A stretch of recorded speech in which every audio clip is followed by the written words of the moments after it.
Hey,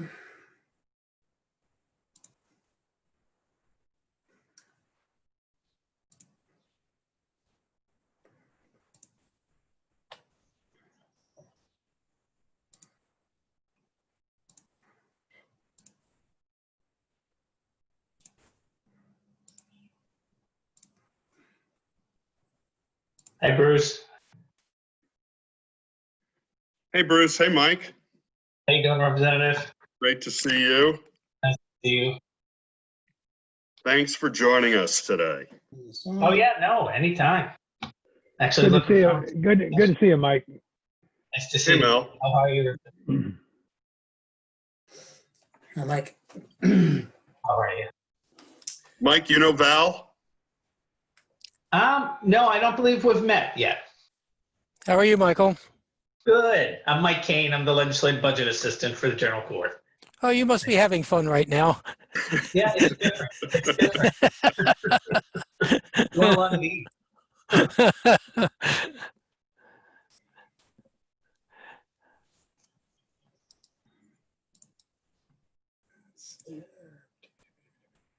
How are you all doing? Doing good. You know, just wall-to-wall Zoom meetings these days. I know. You know, on one hand, it's easier to find people available for meetings, so it's easier to hold, you know, call meetings together at a more like last minute type of thing if you have to. That's the upside. That's also the downside. That your calendar can look like fairly clear for the second half of the week, but no, it all fills in. So, Immediately. yeah. Well, I think people are recognizing the value of, you know, not having to travel and, you know, having days where you spend half the day in the car going from meeting to meeting. So that does make things a little more productive, but then you really miss the, you know, the unspoken aspects of a meeting when you're reading body language and all those sorts of things. You can see some of it here, but it's not the same. So I suspect we'll end up in some sort of hybrid situation after all this is over. Mm-hmm. And I think the decompress time in between meetings where That's you can true. sort of reflect on Yep. things. When you go from one to the next, it's, you know, it's hard to make those context changes. So, The blinding light. I just had to get rid of it. Need a professional. how's your team doing, Mike? We're doing good. We're, you know, it's different. We're using Microsoft Teams a lot in-house to do like our office projects, but we're using Fiscal's using VAS conferencing, so it's a phone conferencing. So Right. that's totally different. And so we're good. It's just, you know, you miss the camaraderie, but you know, that's the tough part. But we're able to do everything remotely without any big issue. We already had, we were able to operate just across in the LOB anyway. Mm-hmm. So we already had the capability to do that. So when we were unable to come back, it was an easier transition than normal. Yeah. But we miss being back in the office. It's harder to hold meetings. You guys know it's harder to hold meetings virtually than it is in person. But so can't complain. So far, so good. Now, it Gordon, you seems took over the attendees. I think the vast majority of the virtual meetings I've been in are using the Zoom platform. Yeah. I think I've been in one so far with Teams, Yes. with Microsoft Teams. Does Teams do the Hollywood Squares type of alignment that this does? Not as many. I forget what the limit is. It's like 6 or something. It's very limited. Yeah. It's not good for a commission or a committee meeting.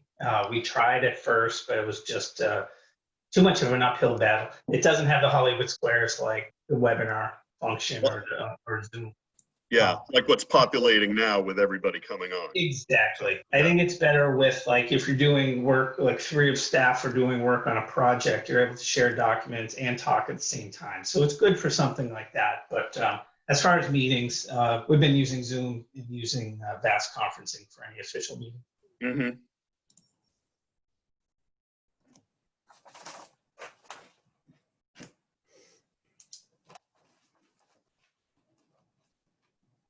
Let's see, we're getting folks on here. We got 1 minute too. Who are we missing? So is anybody, Bruce, did we hear anybody that's not going to be able to make today? No, we didn't, actually. Hey, Rick.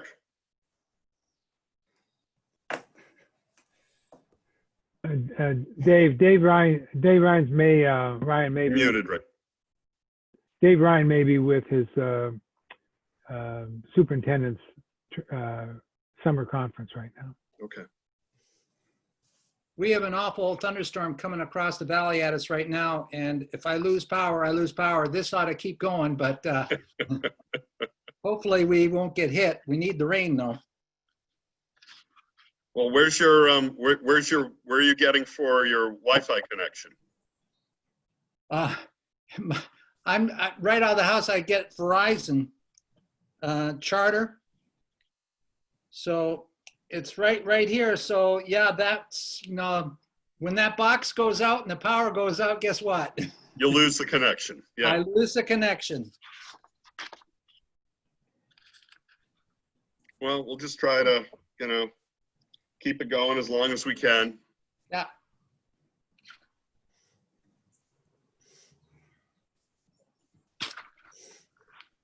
Let's see, who are we missing? We've got John, we got Jay coming in yet, or? Don't see him yet. Yeah.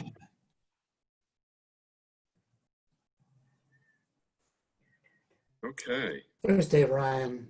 Jordan's letting folks in here after he checks their credentials. Jordan's our bouncer. Jordan just put me through the ringer, but I'm back. Convinced him you're old enough. I see some new faces on here as well. Yeah, we got some guests with us today. And we'll get everybody introduced after we get the meeting going and do a roll call. And we could probably get started on that, and then as any other members join us, Fred's joining, great. Well then good. Then I'll call to order this meeting of the School Funding Commission. Today's June 22nd, 2020, at just about 2 o'clock. And as we do to start every commission meeting, we will call the attendance roll and find out who's here, and that's per the governor's executive order on remote meetings. So to be compliant with that, we'll get things started with Mel Myler. Hi, it's Mel Myler. I'm in my home office in Port Clyde, Maine, and I'm here by myself. Okay, great. Thanks, Mel. And next, Dick Ames.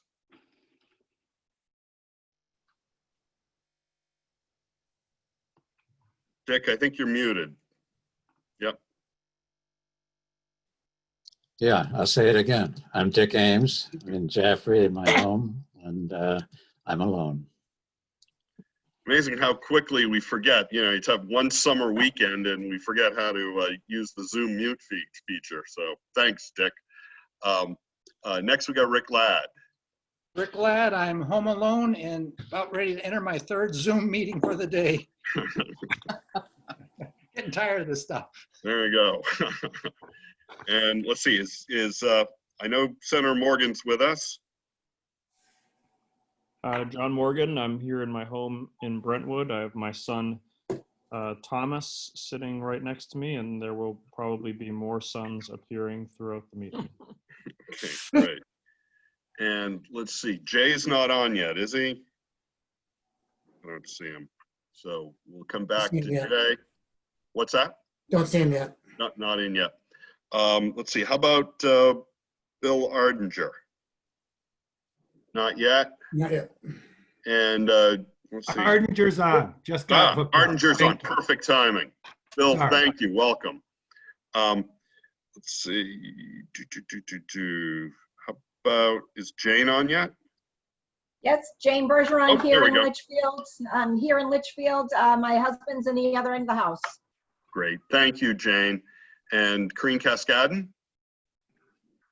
Hi, I'm in Berlin in my home office, and my avatar just left the virtual campus of the superintendent's conference.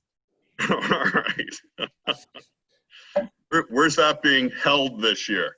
I'm only kidding. Urbella Remote Virtual Campus. Talking about Washington Auditorium. Yeah. Oh, great. Thank you, Corrine. And Dave Ryan. Hi, everyone. Dave Ryan. I'm in my office at 30 Linden Street in Exeter, and I am alone. Thanks, Dave. And I think I saw John Beardmore. I do. Yeah. Good afternoon, John Beardmore, alone in Hopkinton. Great. Thanks, John. And Iris Estabrook. Hi, I'm Iris Estabrook, at home in Barrington, husband somewhere on the Ponderosa. Great. And Barbara Tremblay. I can't beat that, Esther. I really can't. Hi, Barbara Tremblay. I'm in Keene at my home. My husband's in the other room, and I miss the superintendent's conferences. Great. Thank you, Barbara. Chris Dwyer. Chris Dwyer in Portsmouth, and I'm at home by myself. Great. Thanks, Chris. And Susan Heward. Good afternoon, Susan Heward in Hooksett by myself. Great. Thank you, Susan. And Val Zanchuk. Val Zanchuk is in his office in Jaffrey, all by himself. Okay, great. Thank you, Val. And let's see, is Mary Heath in yet? Yep, I'm here. Mary great. Heath, home alone in Manchester, New Hampshire. A lot of Zoom meetings today. Terrific. Thank you, Mary. And Dave Luno, reporting from Hopkinton, here at home. And just here with Ozzy, the long-haired dachshund. And we've got our Carsey School team with Bruce Mallory. Yeah, Bruce Mallory's here in Kittery Point, Maine, alone in the house. I'll also note that Jay Kahn did join us while we were taking the roll. Okay, great. Present in Stoddard. Hello. All right, fantastic. Thank you, Jay. And let's see, I think Jordan Hensley is somewhere on here. Yep, Jordan Hensley here, calling in from Dover, just me in the room. Okay, great. Thank you, Jordan. And let's see, any other car seat team? Yeah, Dave, we'll introduce Matt Girding.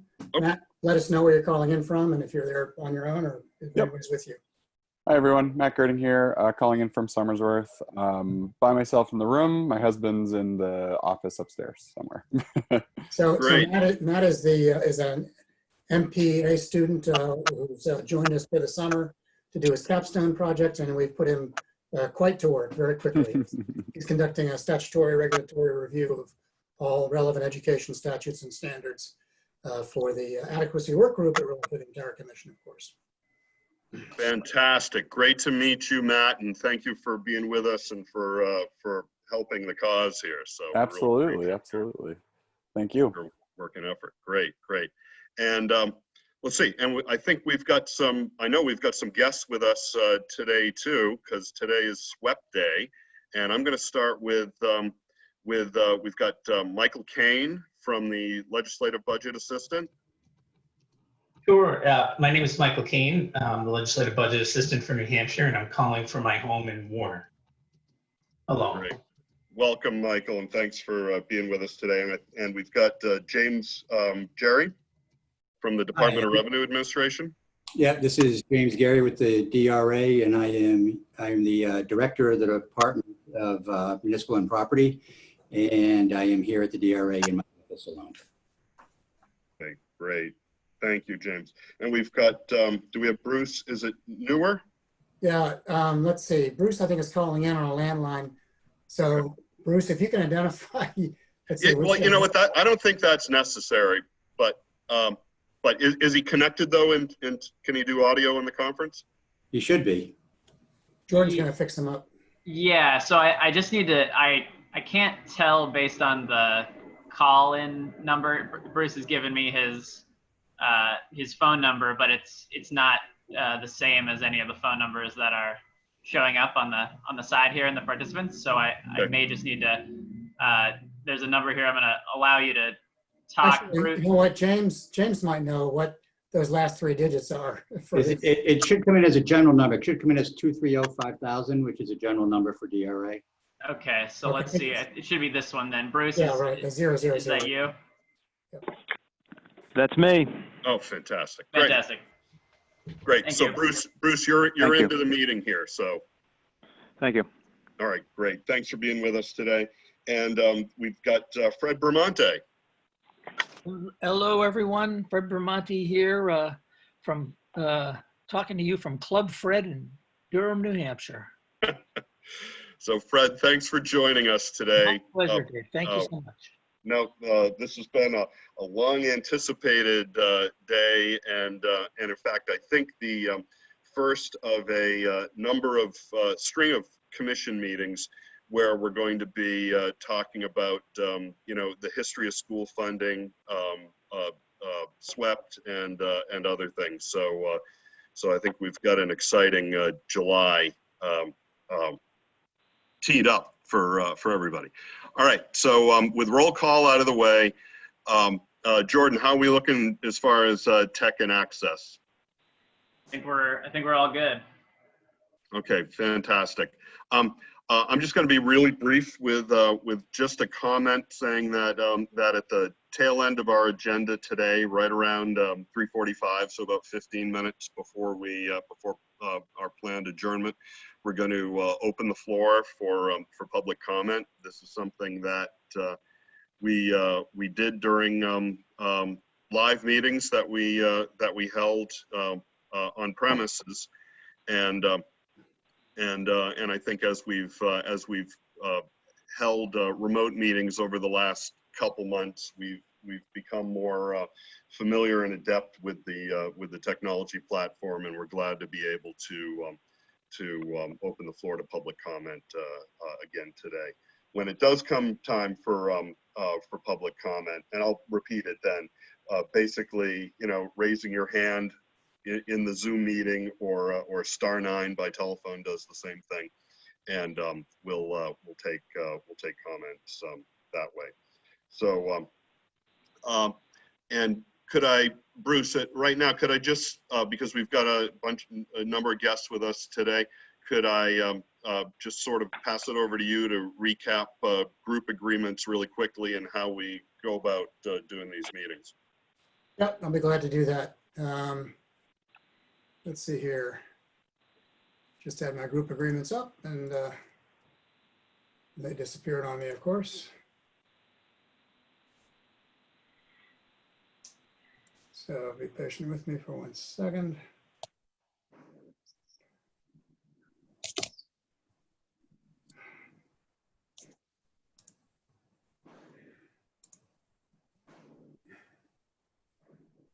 Yeah.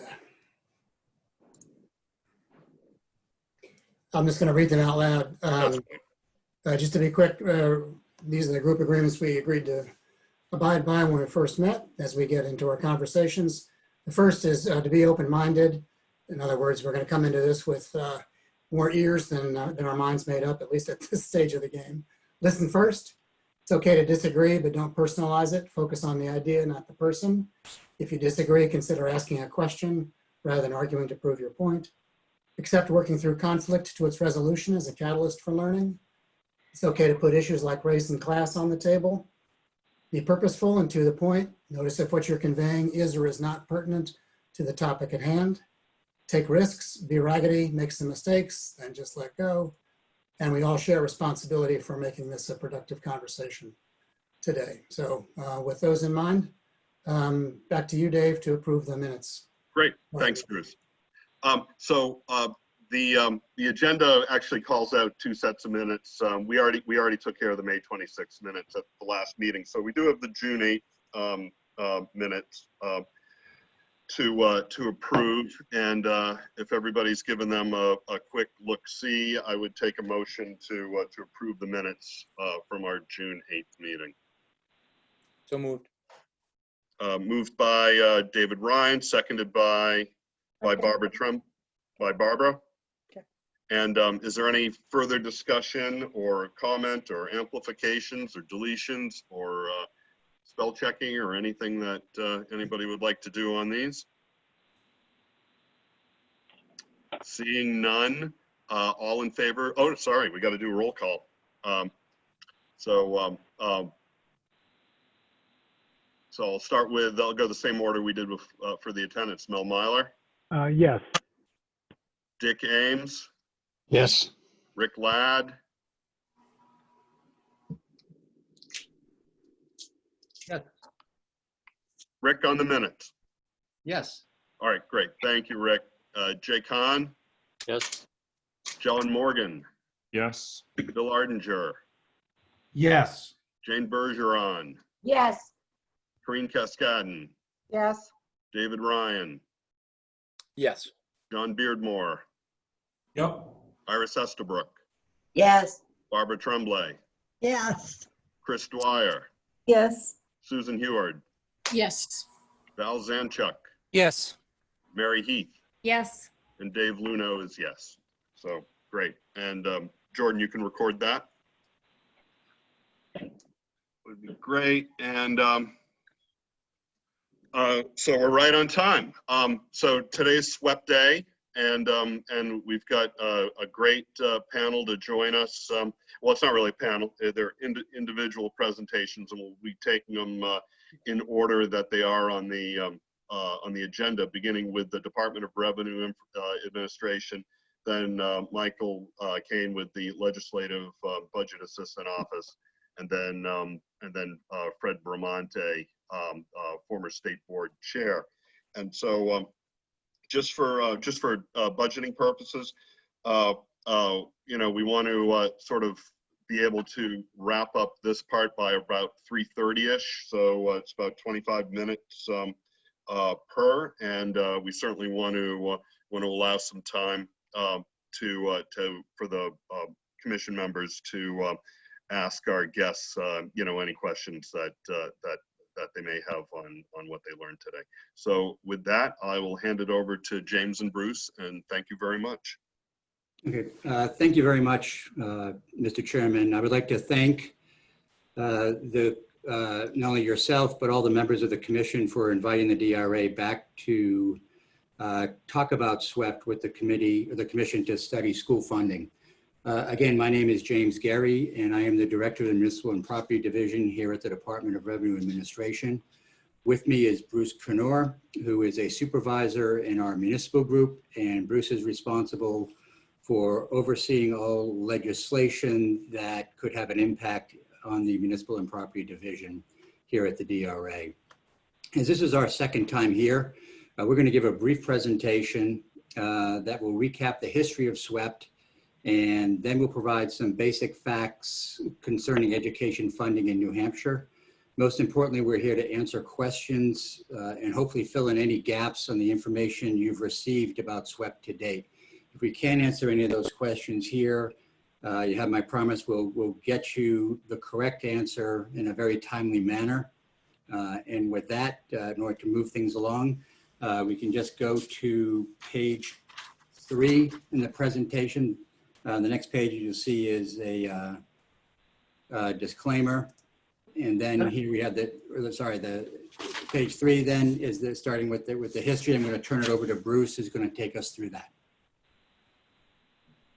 Thank you, James. Can everybody hear me okay under this audio arrangement? Yes, we can. Thanks, Bruce. Okay, good. I just wanted to be sure.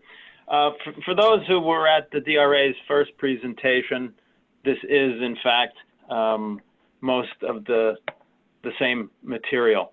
It is a very, very high-level overview of the history of what we'll all be thinking of as SWEPT, even though it's not technically called that in statute anymore. And again, given the commission's experience, I don't want to spend too much time going over the obvious. We know it starts in 1999. Other than the fact that the first, there were a couple moves of the then SWEPT tax rate, down from the original $6.60 per thousand. Jordan, if you would advance to the next slide. It is really the legislation in 2004, and then quickly as it changed again in 2005, that really becomes the benchmark for the future conversations. That is specifically that the statute in 05 required DRA to set that tax rate. So the rate itself will float. It has to be a rate adequate to derive at least $363 million every tax year. And it has not been altered in that sense for the last 15 years. And that's why this brief history in effect stops there. Really, the change in the name occurs in 2008, so it is the education tax. And it was important, and certainly continues perhaps to be important, is that the change in 2011 simply eliminated the idea of excess swept or education taxes from a given municipality. The mechanics, the math, though, are not changed for DRA in this entire time period. So unless there are particular questions that I might be able to address with something in the history, I will turn it back over to James for the bulk of the slides in the presentation. Okay. And I think we'll probably hold questions till the end of both of your presentations and then go to Mike after that. Sure. Okay. Thank you, Bruce. As you see on the next, on page 5,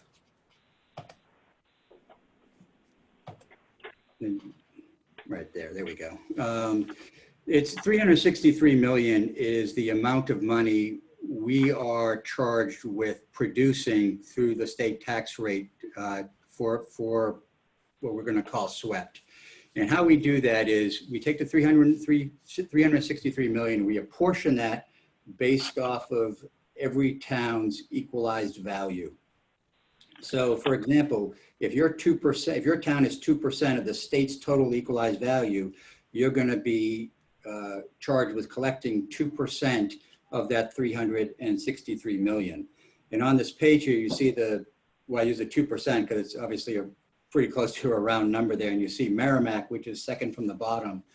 They're 2% of this, of the state's total equalized value. So they're going to be paying 2% of that 363 million, or $7.273 million. That's what their taxpayers are required to get. Now you see there the overall tax rate of 1.925. That's for illustrative purposes only, because we don't charge the rate on the equalized value. We just apportion the money based on the equalized value. So once we have these revenue figures, again, using Merrimack, the 7.273, we take that and we charge it against their local assessed value for their tax rate for that town. And we'll give you an example later on how that works when we take a look at 2 different individual towns. But that's pretty much how it works. Now, if you can see, stay on this page, the big thing to take away from this is who's paying the majority of the taxes. And it's obviously, because it's based on equalized value, it's where the wealth is, and wealth measured by property values. And as you see, to no one's surprise, it's the largest cities, the largest areas that have the most, that make up a dominant portion of the swept amount. Now on slide 6,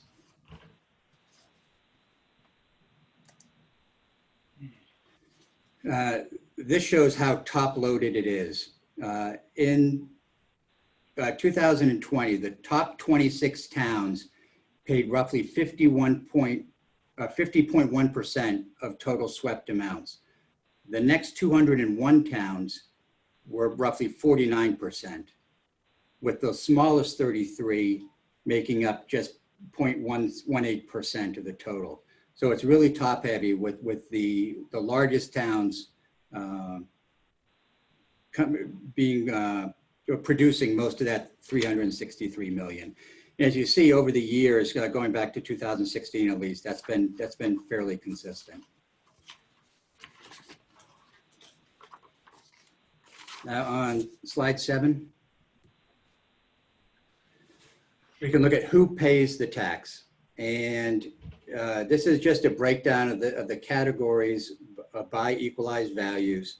And it breaks it down by residential and commercial. And here you see that of the SWEP residential, because they make the bulk of the equalized values, residential, both land and improvements, which are obviously your buildings, make up 78% of the total, whereas commercial and industrial make up 18%. The utility companies, which do not pay SWEP, make up 5%. And when I say they don't pay SWEP, as you may know, they don't get a SWEP tax rate. Instead, what they pay is the original amount of $6.60 per AV, and they pay that directly to the state, whereas all the other money stays locally. So again, it's roughly just shy of 80% residential, 18% commercial, which make up the bulk of that. And on page 8 is really just a pie chart that demonstrates that, and it shows you the large percentage that the residential pays, both as far as the land, which is 28%, and improvements, which is 50%. Now going to page 9, this is a breakdown of the 3 largest revenue sources. And why I included this, there are obviously other revenue sources, which we'll go into in a second, but these are the 3 major ones, and these are the 3 that are mostly produced by state revenues. And you can see going back to 2003, which is where we had our numbers from, local education, which is the local property taxes that your local town will assess, made up 50% of these 3 revenues, SWEP 26%, and the adequacy education grants were 24%. However, over time, because that $363 million has not changed, whereas the expenses and therefore other taxes have been rising, you've seen SWEP fall dramatically. In fact, it's fallen from 26% to 12%, whereas the local education level, your local property taxes, have increased from 50 to 69%.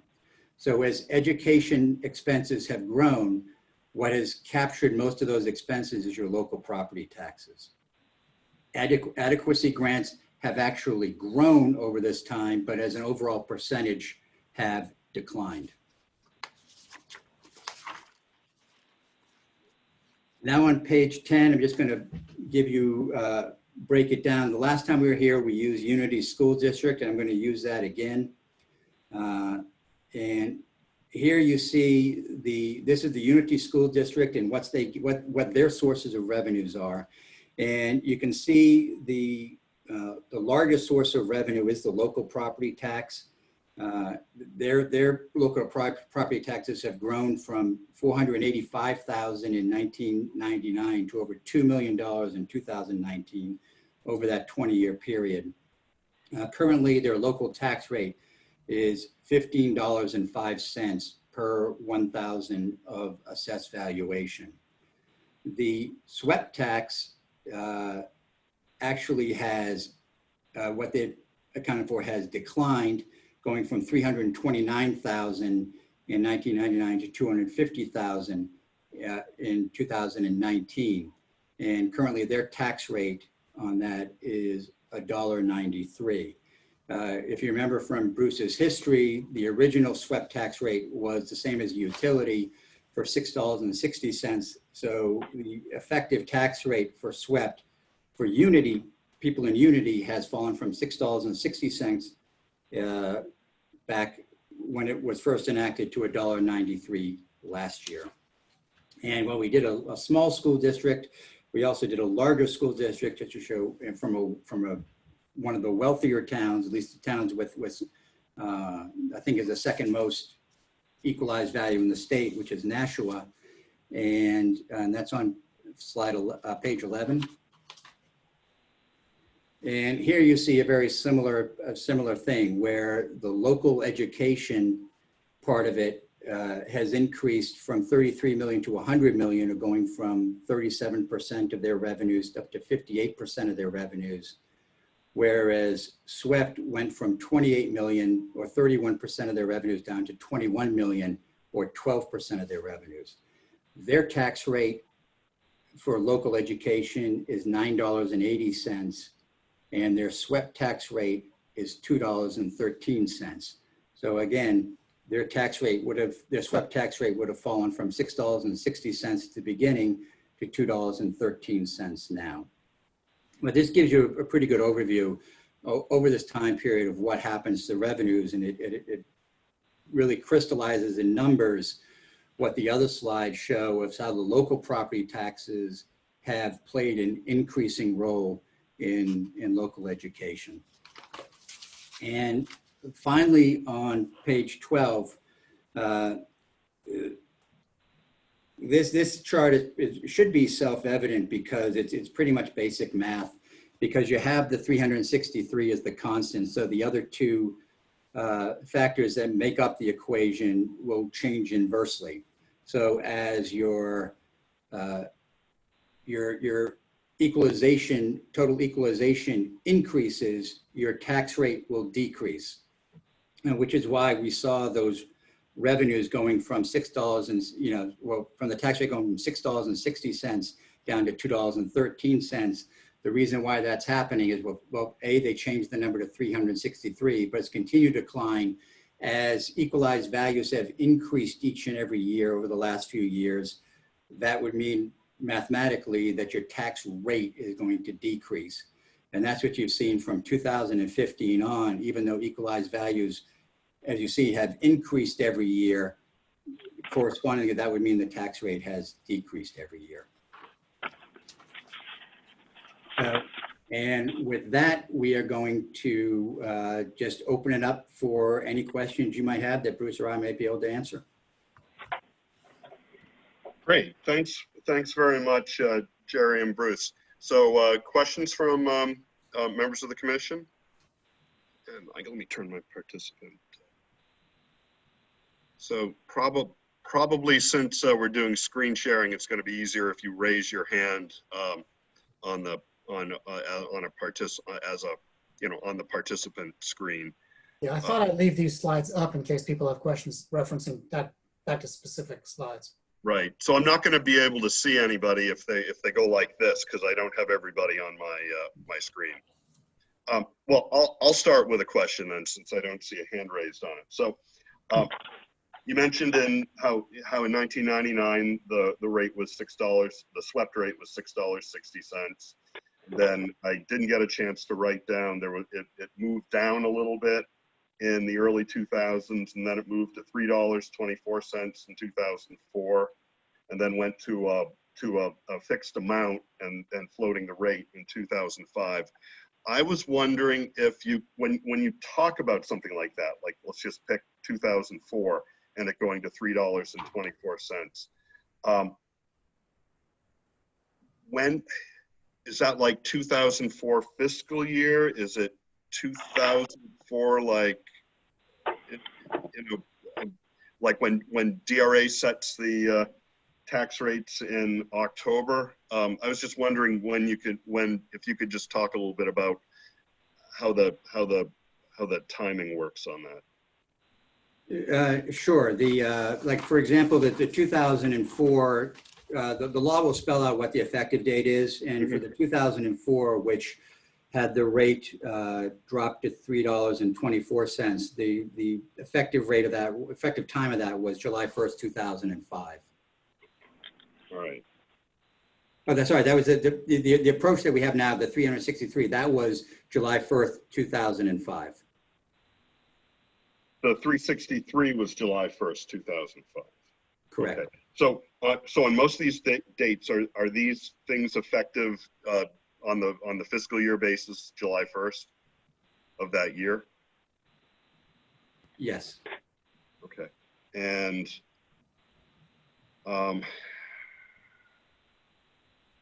then, so if when a rate like $3, and I'm just trying to understand the mechanics of it. So let's go back. Well, doesn't really matter. Any of these years, the DRA calculates rates, right? Because you're either raising your. Yes, that's correct.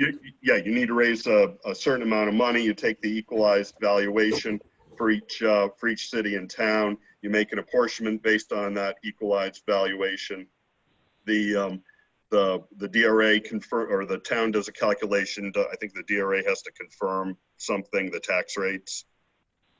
Yeah, we calculate all the tax rates. So what we do, and it's similar how we calculate the other tax rates too. We take what an entity needs to raise in property taxes. And we do that by, we take their total appropriations, we subtract all the other revenue they're going to get, whether it's from parking fees or whatever their other local sources of revenues are. And the remainder is the property tax burden, what they have to raise. And we take that amount, divide it into their assessed valuation, and come up with a rate. And we do the same thing for the SWEPT, in that we take their apportioned amount, and then, which is their burden, that's the amount they have to raise, and we take that amount and divide it by their assessed value and come up with a rate for that. Okay, and then when do property taxpayers see that the first bill with that new rate on it? They are given the rates, the towns are given the rates anywhere from mid-October through December of any given year. Okay. And then the bills are sent out. Okay. Okay. And so in that any given year, would that have been like for 2004, you said that was $3.24. That was the rate that was calculated, or no, that was actually in statute. And that was given to them in October of 2000, or on or around. Yes. Okay, I'm just trying to see how the time. I see some hands up. Corinne Cascadden. Corinne and then Dick. Hi, on slide 9, you had mentioned a percentage of local taxes that had gone from, say, 26%, and I missed what you said, what the decrease number was. Okay. That was a pie graph to show the difference on the SWEP. Went to how it 12%. decreased. What was that?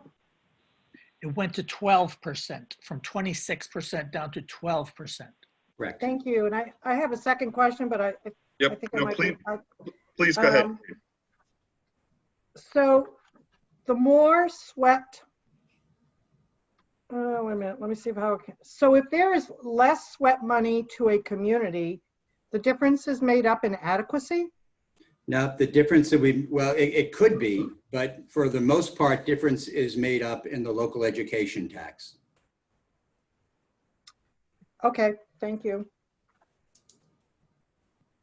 I mean, the thing about SWEP to keep in mind is that, and I mean, there was probably a reason why the name was changed, because probably the most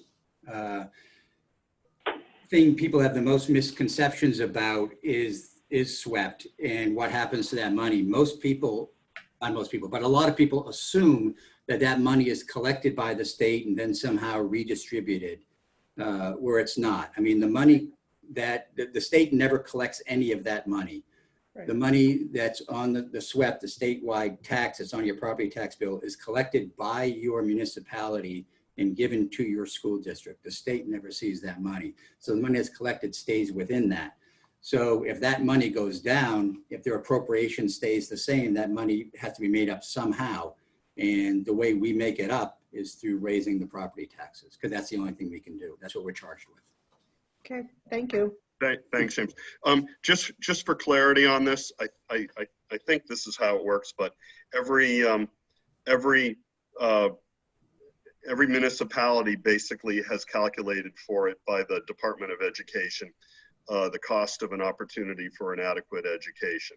And if the amount that is raised through SWEPT is insufficient to meet that number, then additional dollars come through the state via the Department of Education through adequacy grants to hit that number. And then anything above that cost of an adequate education is raised through local property taxes to meet whatever the school's budget is. Dick, did I get that about right? And you're the next person with their hand raised anyway. I'm on. Yeah. Yeah, but yes, but that, and that's what my question is about, this aspect of SWEPT. The excess SWEPT issues has been mentioned. You didn't quite get to it, Dave, but if the money raised by the SWEPT levy exceeds the adequate education calculation for a particular municipality, you have an excess SWEPT situation. And I think it was made clear that the state's approach to that has changed over the years. And my question on that one is whether DRA tracks in any way what happens to excess SWEPT dollars. That's dollars above the municipality's adequate education responsibility. I have a follow-up question to that, but maybe we do that first. Yeah, Bruce Canora, you can help me. I don't believe we do. Do you? At least I haven't seen anything like that. Do you want to jump in? Right. No, at DRA we do not track that that situation that you just described. All we will see is the amount that the SWEPT methodology requires a given municipality to raise. I am able to tell if that is in excess of education's calculations on what adequacy would cost. What it means to DRA is we will see a 0 on the adequacy aid grant that is part of the calculation of the tax rates. But we don't track, we don't follow, we don't have anything to add to that set of mathematics, but you can see it. But we don't actually track it for any particular purpose. Okay, thank you for that. And I think if there is excess SWEPT revenue, that money stays with the town. It's collected, it's not returned to the taxpayers. It's right. It's handed over to the school district, which will in effect lower that school district's local property tax rate. But it stays within that district or within that town. Okay. Yeah. Isn't there an accountability provision in the statute for excess SWEPT that it has to be used for education-related expenses?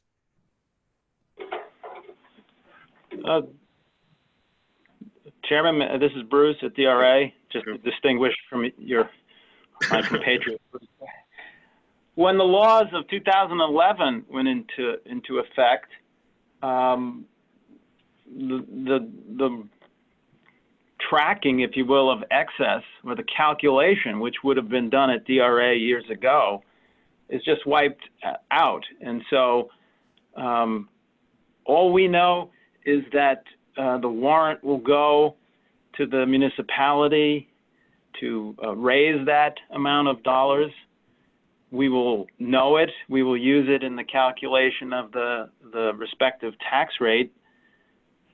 And as Director Gary mentioned, those dollars are part of the funding of all of the appropriations. And that's the extent of our awareness of what's going on. But it's calculation into the school portion of a tax bill. So in that sense, it is destined for the right, place. Right. All the SWEP money does go to education. That is true. Okay. Okay. Great. Thanks, Bruce and Jerry. Dick, you had a backup. Yeah.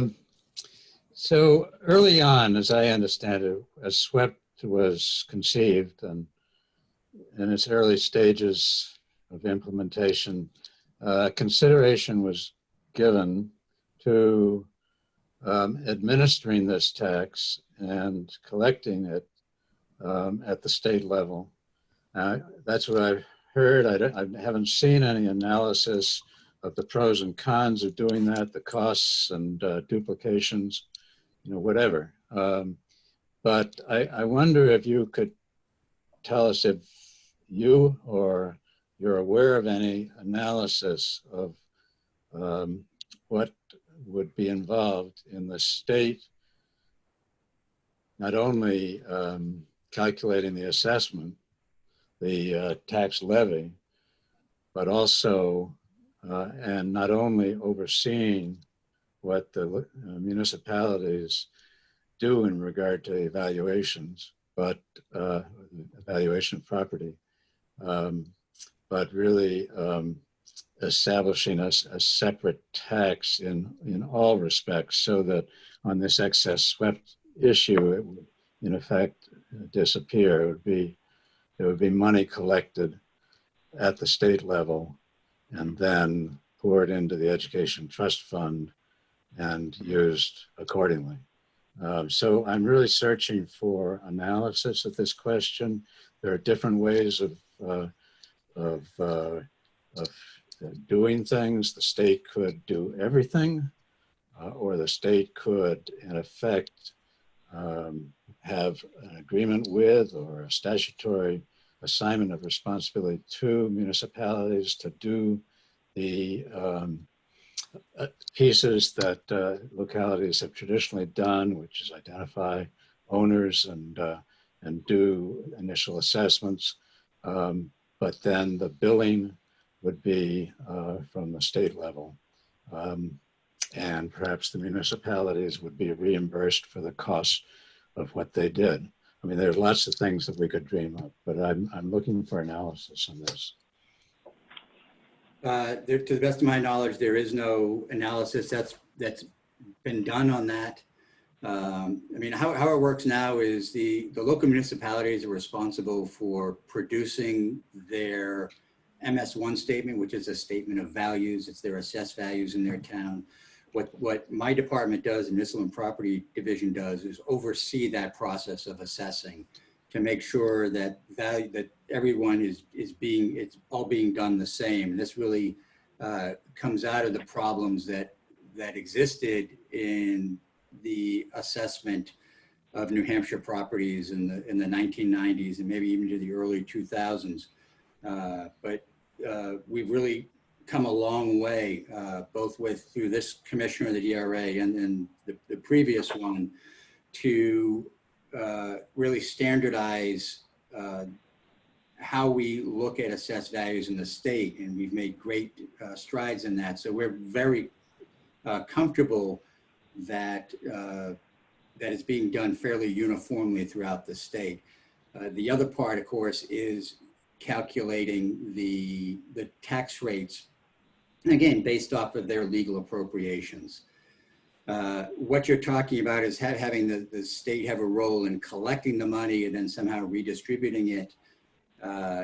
Again, I haven't seen any studies that have been done like that. I know we could do something like that. I know we could do it. What it would cost, how much it would be involved, the study could come out, but that could be done. James, Go ahead, Bruce. This is Bruce. I think the clearest way to see the difference, which you probably already know, is to look at the origin. I mean, when the original SWEPT was created and the statute, dictated that the municipality would collect this tax and for the use of the local, the school district. At the same time, the utility property tax was created under Chapter 83F. And there, like you described, those taxes are collected by the state here and then forwarded to Treasury for, I believe, placement in the Education Trust Fund.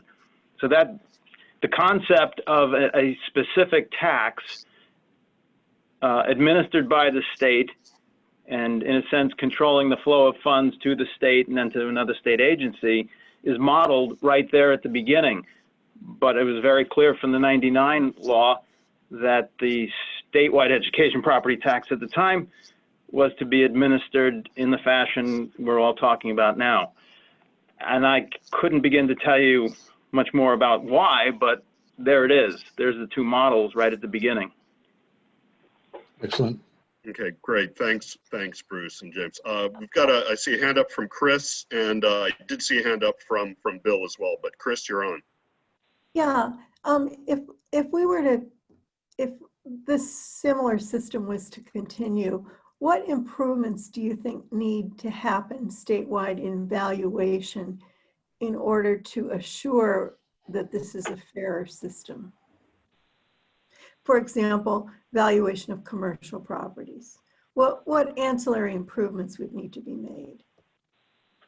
Well, I'm not sure there are a whole lot of improvements in the valuation that need to be made. Again, we're really comfortable in the fact that the properties are being valued correctly. It's really just a matter of the priorities that the legislature would put on that, and whether or not they would tax commercial entities the same as they would residential entities. I mean, that we obviously don't have a comment on, but that something like that could be done, but that's on the pricing end of it. That's on the tax rate side of it, as opposed to the value side of it.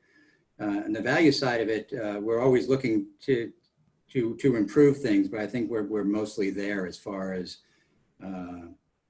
making sure that a hardware store in Manchester is valued the same way as a hardware store in Berlin. But do you fear, so you're saying also that you feel even though we lack the opportunity to know a great deal about commercial locally, that commercial and residential are both valued fairly? Yeah, I believe they're both valued fairly, yes.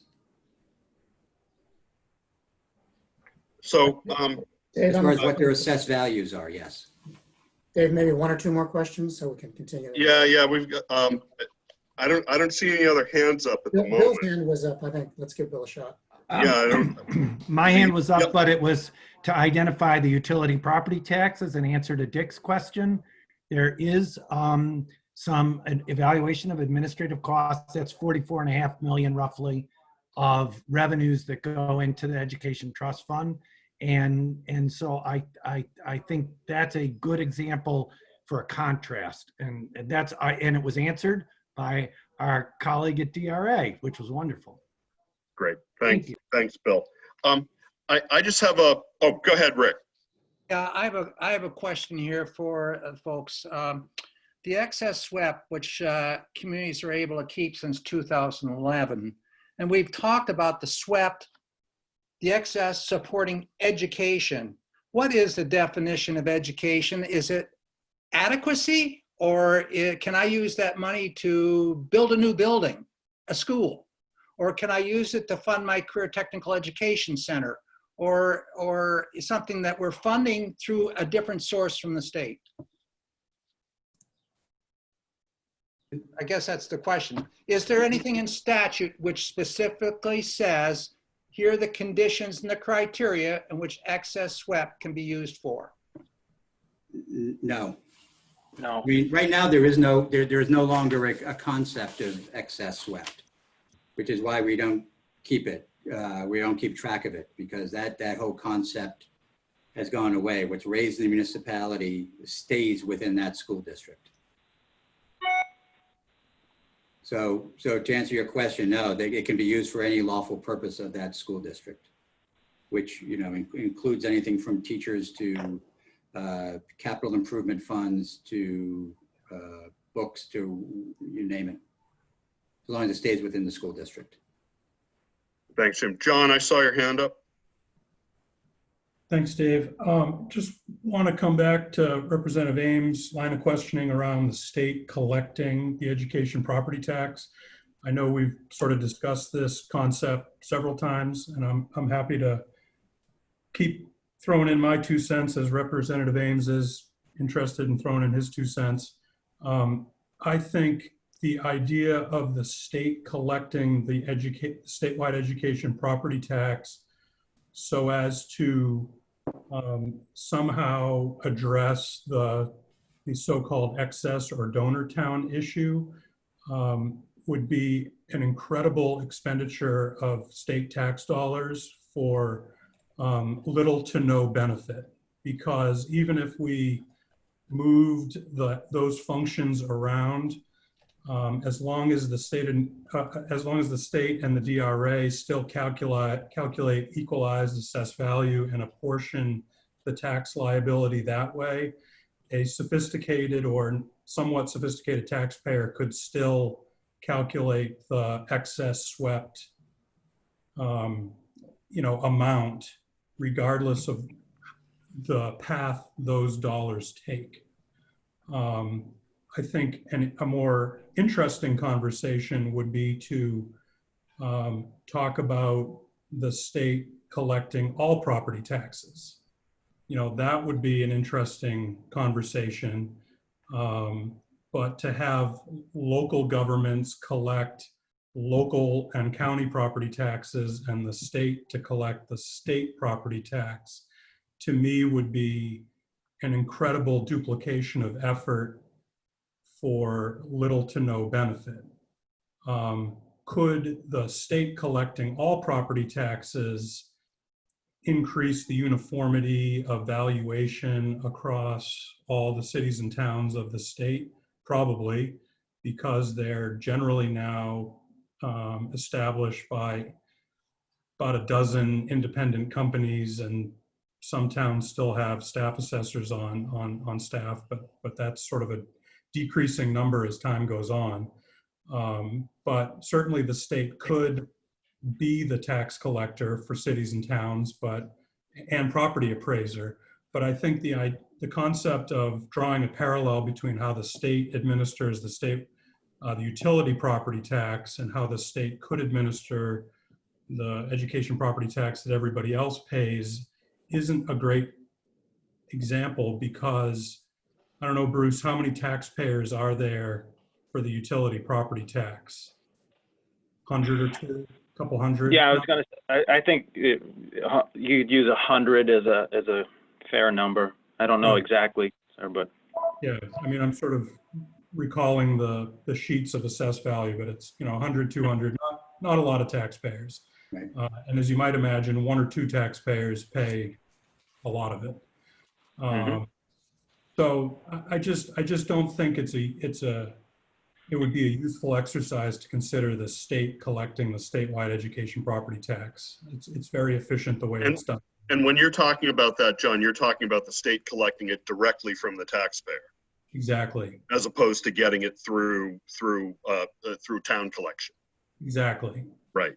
Yeah, just so you may already know this, but just to be sure all on the same page, how it works now is we send all these tax rates out, and the 4 tax rates we sent, the local education, the county, and the SWEPT, go to the town, and the town tax collector is the one who sends out the tax bill with all 4 of those tax rates. The taxpayer then pays the town all the money for the local, the county, the school, and the SWEPT. The municipality then writes the checks to the school and the county for their portion of that money that comes in. So if we were to collect the SWEPT, what they would be doing is one of 2 ways. They would either the taxpayer would write 1 check to the town and 1 check to the state for their property taxes, or they'd write everything to town, and then the town would write a check to the state for the SWEPT amount, and then we would redistribute it and give it back in some form to whoever the legislature thinks we should. But so I agree with former Commissioner Beardsmore that that while we could do it, absolutely, I'll stand by that, but it would not be the most efficient method. You could do it, but it would also take dozens, if not hundreds of personnel to value every parcel of property statewide at least once every 5 years, and to process not only the payment of property taxes, but requests for abatements and all the minutia that goes into administering a property tax. If we were to go that route and completely take over assessment, yes, that's exactly right. I mean, Okay, so it's really clear that even swept day, there's not enough time to get all the swept questions in, and even when there's a quote repeat presentation from the Department of Revenue Administration, there's still a lot of questions, and I know I have some too. But we've got to keep things moving because we've got a lot. Would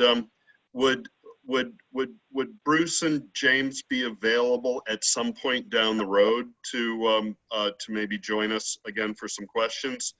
Anytime. We would love to come back. That would be great. That would be great. And guys, thank you very much for your time this afternoon. Please feel free to hang with us because we're I think going to keep getting into interesting, complicated, question-filled waters, and there may be, if you've got time to hang with us for the next hour, absolutely, because there may be questions that come. So with that, I'd like to swing it over to Michael Kane from the Legislative Budget Assistant Office, and welcome, Michael. Sure. Thank you very much, Mr. Chair, members of the commission. So what I had taken a look at, I know DRA would give you a good presentation of the SWEPT, how it's collected in the history. I'm trying to put it in the chat here. I have a document that you're going to find on the website that really looked at SWEPT, because just quickly from our office, $1 billion into the Education Trust Fund, over a third of that is from the statewide education property tax. And as we were all discussing, none of it actually comes into the state coffers. It all remains locally. Remaining funds, almost another third is made up of business taxes into the Education Trust Fund. So just between the SWEPT and business taxes, it's about 2/3 of all your education fund. And then what happens? So the SWEPT, $363 million since roughly about FY 2006 has come in. And the first thing that has not changed. So the first thing when we're working with the legislature, the first thing that is usually discussed is what's the base total calculated cost of an adequate education.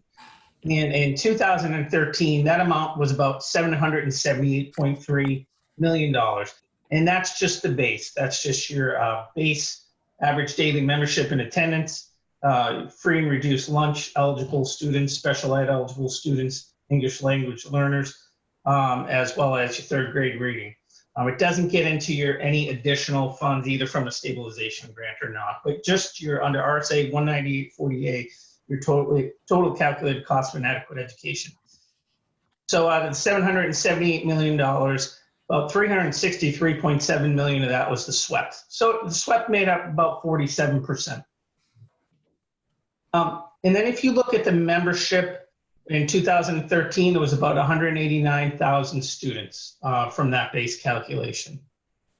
So when you divide the total amount, the 363 of the SWEPT collected by the membership, you end up at about $1,921 back in 2013 in the statewide average of what was collected from the SWEPT.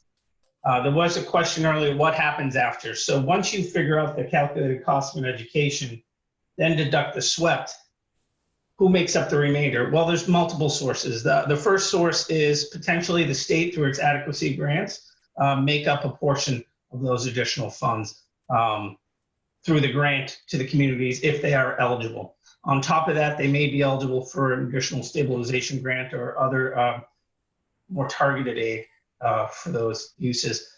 But in total, the average grant is right around the $6,000 range, and with the total cost, average cost per pupil in the $19,000 range, as DRA was stating, a majority of those the rest of that cost falls on the local taxpayer.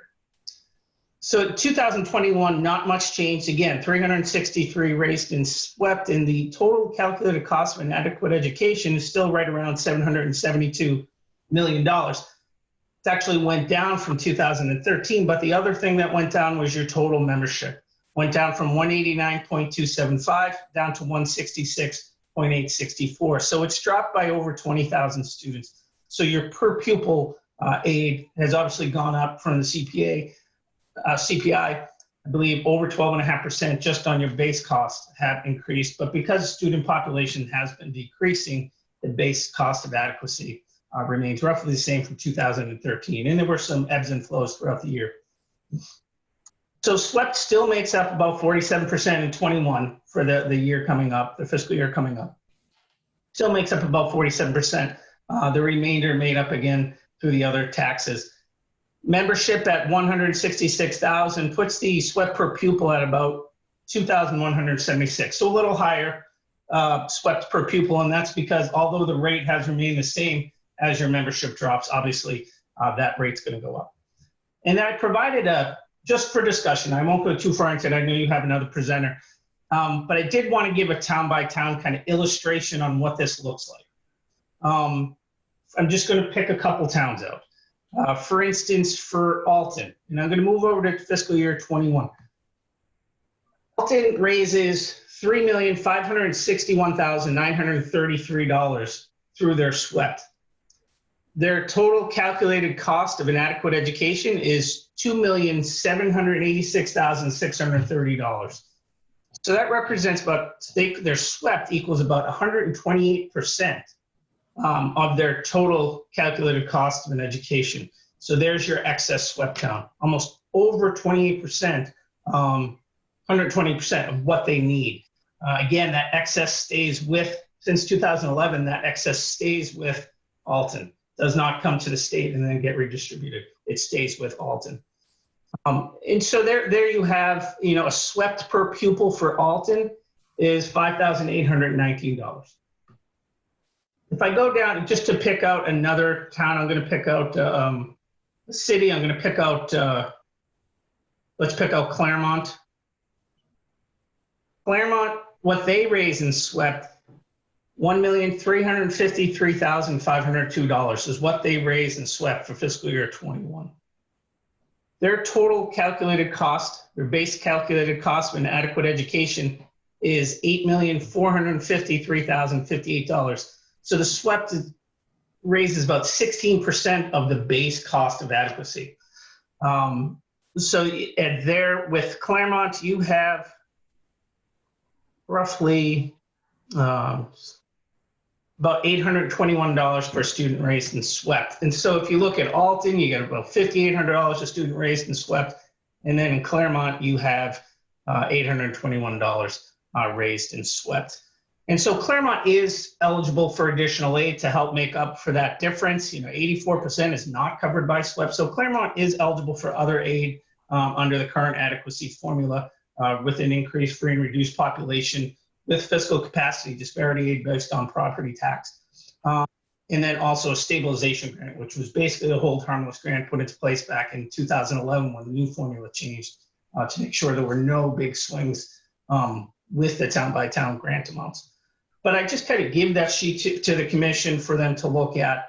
There's many different reasons why SWEP would be higher. There could be the property value of the town in relation to just the property value of the town. Could be the property value of the town in relation to the number of students. Waterville Valley is always one that jumps out on any schedule because there are very few students, but a lot of accessible property or valuable property in Waterville Valley. But you can see the disparity between the different towns. Who makes up a portion of can fund their entire base calculated cost through SWEP. Plus some, and those who can't even fund even 20% of those costs. And so that's just, there's probably no way to really just change the rate. You could, drop that rate down to 50 cents. You're still going to have excess SWEP towns, just on how that works with the number of students and the assessed value. But I did just want to share that with the members just so they could look at that on their free time.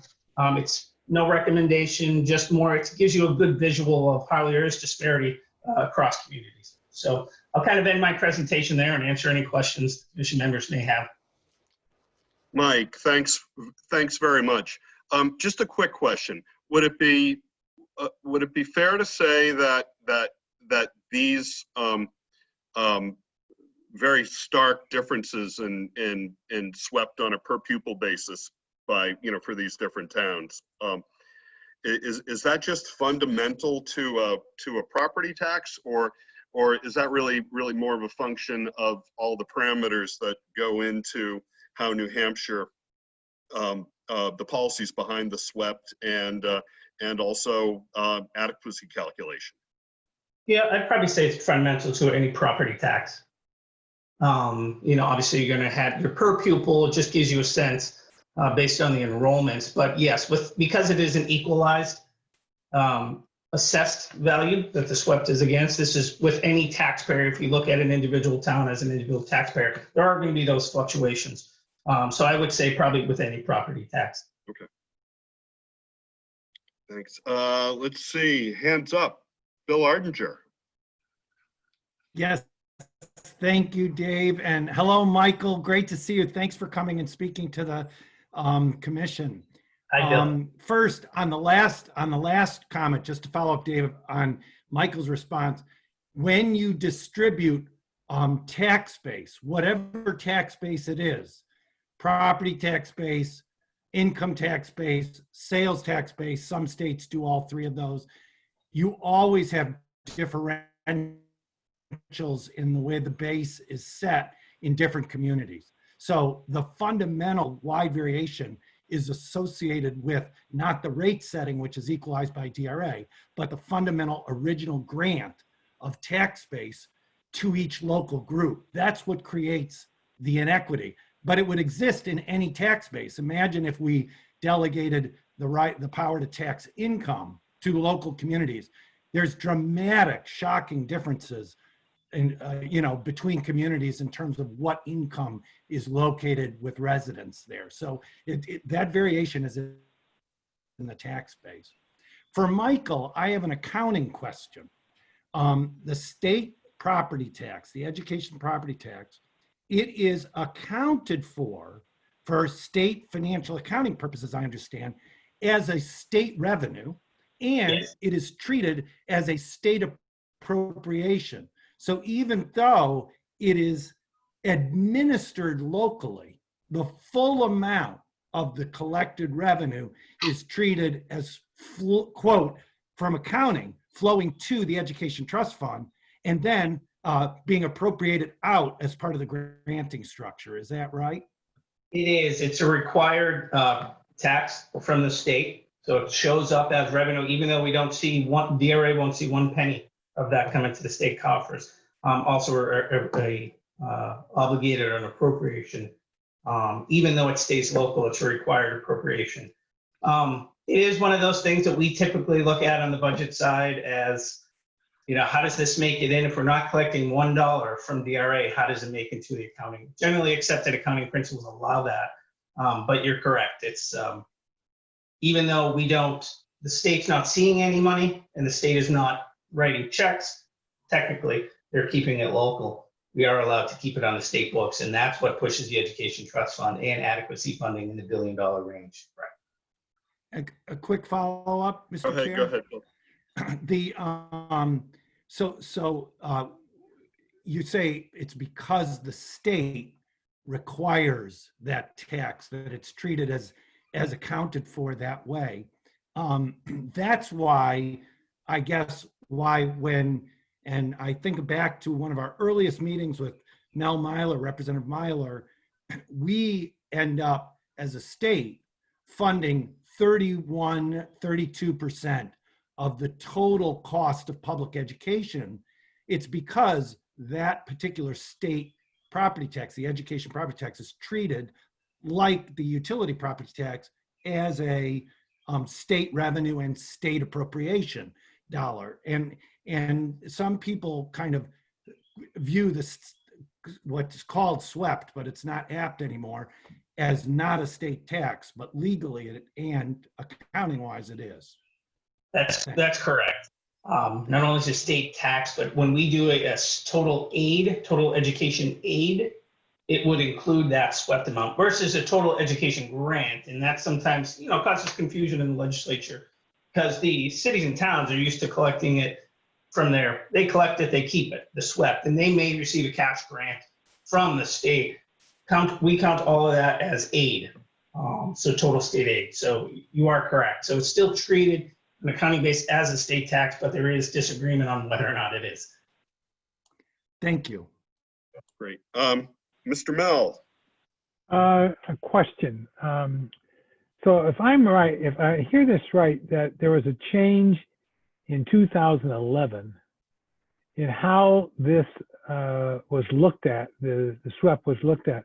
What caused that change? What was the motivation for the change to take place? Can anybody answer that question?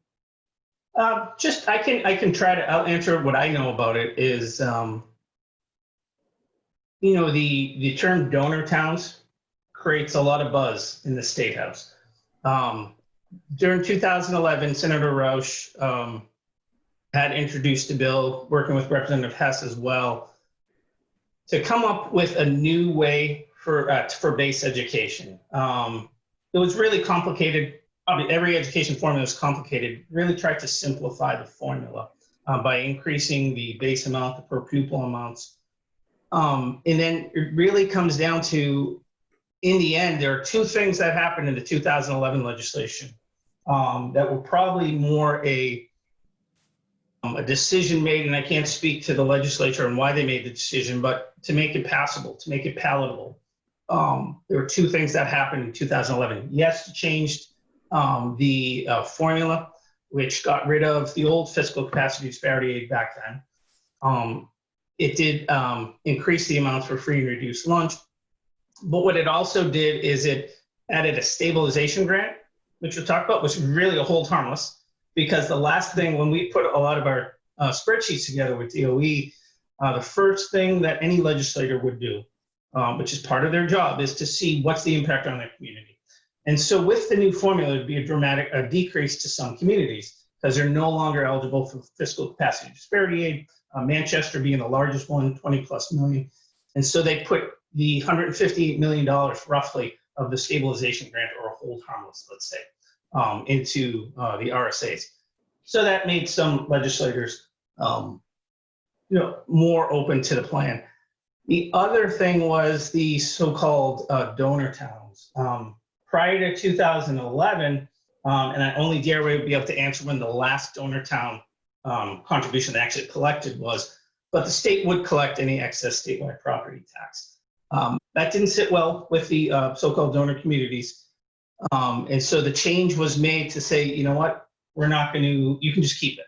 You can keep that excess swept. And so they basically just removed any reference to excess swept off the books. And that, I think that's one of the reasons that the legislation was able to pass is not only the hold harmless, but the elimination of those donor towns. But as DRA was stating, who's keeping track of where these funds go? Who's keeping track of the 30% extra in swept? Is that being used for education? What part of education is being used for? You'll hear, many studies, I think you've probably even talked about, it could relieve some local property tax burden. But what if you don't have any students? What happens then? So that's just kind of a quick background. Those two things, the hold harmless, I think, or the stabilization and the property tax, were more put in sort of palatable change. The thought behind the stabilization, keep it at that amount forever initially in 2011, and then let the fluctuation in students dictate what each city and town gets. Because they knew there was a trend already starting where the student populations were going down. And so the stabilization wasn't to be a full hold harmless going forward, which some former pieces of legislation would have. It was a set in time 2011 or 2012 stabilization grant, which stay in that way in perpetuity. And obviously the legislature did change that, I think in the 2012, 2013 session to have that decrease, but then bump it back up. So sorry, that's kind of a long-winded answer. Thank you. Mike, Thanks very much. I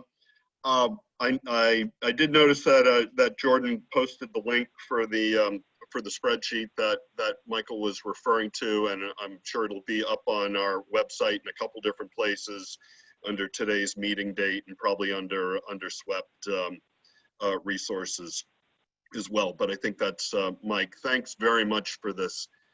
Really, I think it captures a lot, and you can see that wide variation. And of course, any of the numbers that are less than 100% get made up by adequacy grants coming from the state, so that no town gets less than 100% because, you know, between combination of SWEPT and the adequacy grant. And some towns, like Alton and others, get a little bit more from the state. You know, 28% more in Alton's in the example you gave. So anyway, thank you. I hope you can hang with us, because there may be, oh, Rick, you're muted. Before Michael leaves, and it's good seeing you again, Michael. Do you have any idea approximately what that excess SWEP equates to? I've heard about 40 communities and about $28–30 million. Is that correct? Is that ballpark in it? That's ballpark. I'd say right in between 25 and $28 million roughly is the so-called excess SWEP. The value of any excess SWEP is right around the $25 to $28 million range. Thanks, Michael. Yeah, that's actually laid out on the DOE adequacy spreadsheet as well. So Mike, thanks very much. I want to swing things over to Fred Bermonte, who's generous with his time to be with us this afternoon. And Fred, the floor is yours. Thanks. Hello, everyone. Nice to see you all. This is a subject near and dear to me. So I was told that my presentation would be a history of the state property tax, and largely the part that I'll tell you about will be prior to the presentation that was given earlier, that started basically with 1999. But I think it'll help give a perspective of where we've been, how we got here, where we are now, and hopefully where we're going. In 2019, I had the good fortune of being named one of New Hampshire's top innovators, and Val Zanchuk was also on that list. I wear that badge proudly. I think that I was given the honor for my work on school redesign, but I also am very proud about the work that I did regarding the state property tax earlier. I will start basically with 1986 when I built my dream house in Durham, and moving from Salem, where my modest home in Salem had property tax annual bills of under $1,000. In the late 1980s, it was the first time I got a property tax bill for over $10,000, and I was not happy about it. So along with a few others, we started the Oyster River Taxpayers Association, which I've got a vintage piece of memorabilia from that effort. So taxes were very much on my mind. In 1992, I was appointed to the State Board of Education by Governor Gregg. And by virtue of my appointment, I immediately became a defendant in the Claremont lawsuit. And we would regularly get visits from the Attorney General's office in private session, telling us about how these Claremont folks had no case, and that they were basically looking for a sales tax or an income tax. And so I wasn't convinced that the state was correct on this. So to me, I wanted to do more investigating and spent some time at UNH, especially with Dean Michener. I don't know if anybody knows that name, but working with Dean and talking about, this notion of taxes. And but the light bulb went off for me when I attended a party on Great Bay with a lawyer friend of mine that had just totally redone his house. And his son went to Berwick Academy, and so they were having a Berwick party at his house. And so had this magnificent job that they had done in the house. And I said to his son, I said, Adam, this house looks great. And Adam said to me, oh, this house is nothing. You should see my friend so-and-so's house, another kid that was at the party. And it was like, I said, it's better than this. He said, blows this place away. So at dinner time, the kids were eating in one room, the adults were eating in another room, and I sat down with the parents, and one of which was this kid's dad, who was a developer, a Seacoast developer. And so since taxes were on my mind, I said to him, I said, Adam tells me you've got this fantastic home over there in Newcastle, and would you mind telling me what your property taxes are? Now, again, mine had gone over $13,000 at the time, and I asked him this question, and he starts to chuckle, and he says to me, oh, I think they're up to about $1,600 right now. So he was paying $1,600 for this magnificent home in Newcastle. And that is the moment that I started thinking, this is where the problem is. Something is not right here. And actually, and instantly into my head came the concept of, there's got to be a way to do something from a state property tax standpoint. I didn't really have anything thought out very well on it, but I was convinced that a state property tax was part of a solution. So the state board chair at the time was Judy Thayer, and she got replaced after not too long with Ovid Lamontagne. And so I would talk to Ovid about this notion of a state property tax. And again, not very flushed out, but Ovid came to me one day and said, there's this state rep by the name of Gordon Allen, who has filed a bill on a state property tax. I didn't know Gordon at all, but this guy had the same concept that I had. And so Gordon, his bill got defeated in the legislature, but moved to study committee. And so one of the spots on the study committee was going to be for the Commissioner of Education, who was Charles Marston at the time. And so Ovid asked me if I'd like to fill Charlie's spot on the commission. I said, absolutely. So we met, and the committee was made up of Republicans and Democrats, and there was another important person on that committee by the name of Lee Wilmot. Lee was a school board, he's a Republican, a school board member from Hampstead. And Lee was another person that he came into it already with the thought the state property tax is the solution. And it was myself, Lee, and Gordon that put together that original concept for a state property tax.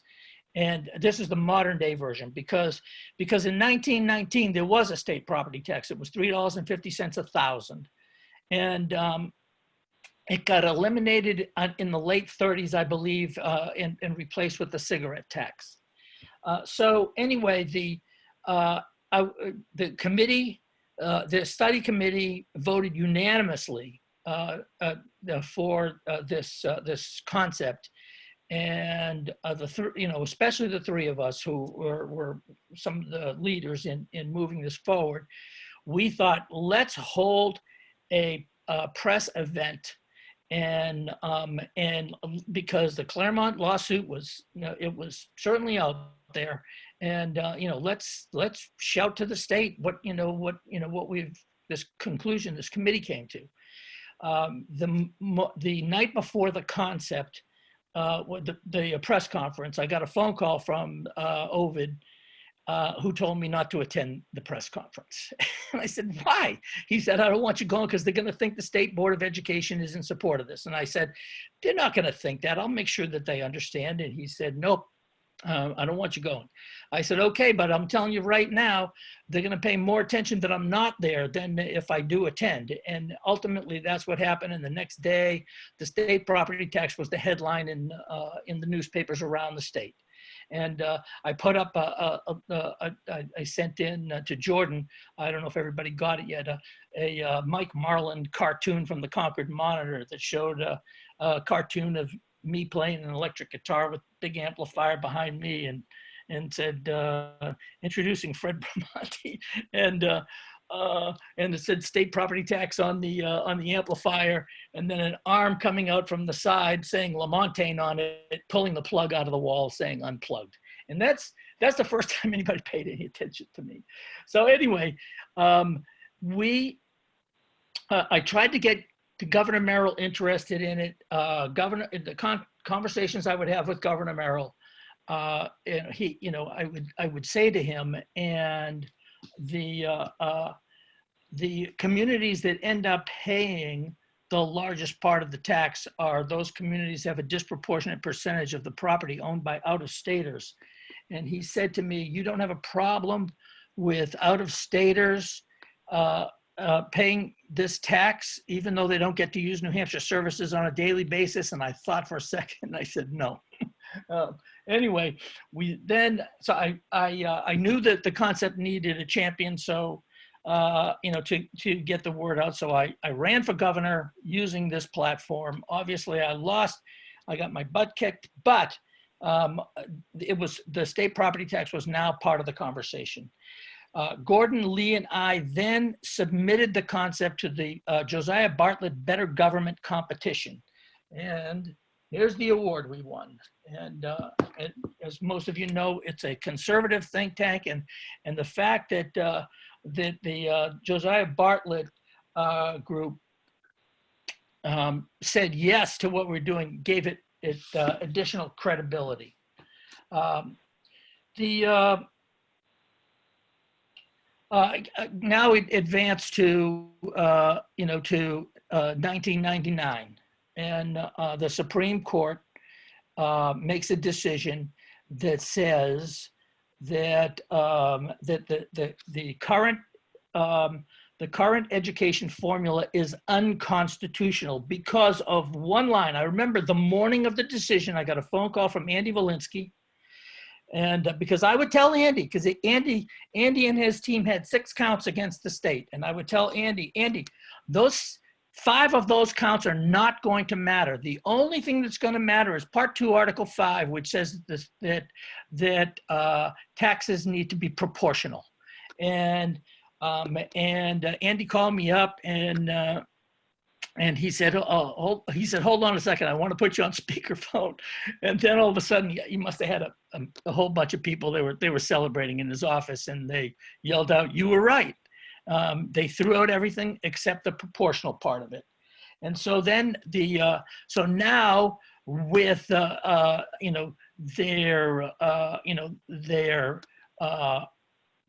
position was terrible the legislature was in, because now they have to make a decision. You can't have an unconstitutional, you can't have a tax collection system that is declared unconstitutional, because why would people pay?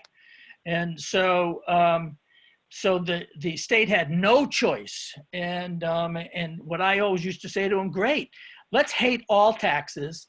Now choose. You got to figure out how you're going to pay for this stuff. So, and you're really the only real revenue options were sales tax and income tax, or this concept of a state property tax. So they chose the state property tax. They didn't do it exactly the way we had said to do it, but they were in the neighborhood of what we had said in our plan. Our plan, think about this, 1995, we had the cost of an adequate education at about $3,583 for elementary school, $3,133 for middle, and $4,207 for high schools. So, I mean, and at that time, the average per pupil cost was probably somewhere in the $7,000 to $8,000 range statewide. So we were in the neighborhood of, let's say, close to 50% of what it was, what the statewide cost was. That was 1995. The number that they're using today is in the neighborhood of the same, even though that number has gone from what we've heard earlier from plus or minus $8,000 to plus or minus $16,000. Yet that 3,000 and change is still there. It's just not reasonable. They put in the original plan at $6.60 a thousand, and that plan to me, while I had issues, there were issues that I had with it, at least was constitutional. It was a uniform rate, $6.60, everybody paid it. The mistakes that the legislature made and we made in our plan, same mistakes that we made, was a uniform distribution. I gave you the numbers that we put down. There is no requirement in the Constitution for a uniform distribution. There's a requirement in the Constitution for a uniform tax that you collect you collect it the same everywhere, but you don't necessarily distribute it. And every other tax that the state has, all the money gets sent to Concord, and Concord distributes the money based on need. And another tax, another part of the mistake that we made and the legislature made was ultimately not making it so that all the money got sent to Concord. And that to me creates this problem. If everybody has on their tax bill the same tax rate and money is going to Concord, there's, I think, less likelihood that that the concept of a donor town could be created. So so the $6.60 didn't last a whole long time. The governor Governor Shaheen tried to pass what was called an ABC plan. A bunch of us, there were 77 briefs filed to the Supreme Court on this. I was one of those briefs. 11 of us were chosen to argue before the Supreme Court, and I got the opportunity to do that. Our side won the argument. We said that concept was unconstitutional. I am absolutely convinced that the concept that's in place right now is also unconstitutional. That there needs to be one rate, everybody pays the same rate, and all the money should go to Concord, and let Concord do with it as it wishes with every other tax. The property tax is actually a very good revenue raiser. Over the last, I'm going to say 50 to 70 years, the state of New Hampshire property value has increased. Last time I did the calculation, but the calculation is 20 years old, but I'll bet it's still in the neighborhood of the same. The property in New Hampshire, property value in New Hampshire has increased about 9% a year. And there's only been 2 hiccups in that, and including the hiccups, only 2 years that I saw where it didn't go up. So it is to me, again, this is a subject that I know. I've developed a set of criteria that I think that should be held up to any plan that's put forward. I still think the state property tax is the right formula, and I believe that if you did a $3.50 state property tax, just like they did in 1919, not even changing the rate, you fix the rate, you don't fix the amount collected, you fix the rate, that this thing would be solved and would provide us plenty of money, to fund schools, especially the communities that need it most. And I've got a plan that I've developed with a UNH student. I've had her do all the spreadsheets for me, and so we have all the spreadsheets and all the information, and it's not going to require another sales tax and income tax. It's not going to require any of that stuff. It's going to and it'll take care of this thing, and I think at a low enough state property tax rate that even the so-called donor towns will not freak out nearly as much as they did when it was $6.60, basically double the amount. So it's we have that information if you're interested in it. By the way, in 1999, before you ever let's see, this was when we were waiting for the legislature to make their decision on what tax they were going to do. A bunch of us put together what we called the New Hampshire Tea Party, and we held this event in Portsmouth with boxes that said property tax bills on the side, and we threw the boxes into Portsmouth Harbor, and it was a lot of fun, and we made our point. But ultimately, I'd love to see this fixed. I'd love to see it done in a constitutional way, and I would love to share with you, the concept that we have and the details of it, because I think it makes sense. And anyway, that's basically a little history of it, and I'd be happy to take any questions from anybody. Great. Thanks very much, Fred. Before we go to questions, Bruce, I know we've only got about 20 minutes left in this meeting. We did have another item to work on the interim report. Can we push that? Oh, yeah, sure, that's fine. We can push that. Because we've got a lot of, email. We can post it eventually. I think we're close to having it done. But in any case, sure, we can. I mean, it's a progress report. We can send comments to Bruce. Yeah, and so I'll distribute that, and let's make sure we have time for public comments. Right. So questions for Fred. I'll start out with a question. Fred, and well, first of all, Fred, thank you very much for being with us today. And I think we've got a lot more to do to talk and consider SWEPT, and so I think we'll probably be having more SWEPT type sessions, because this is clearly a big deal.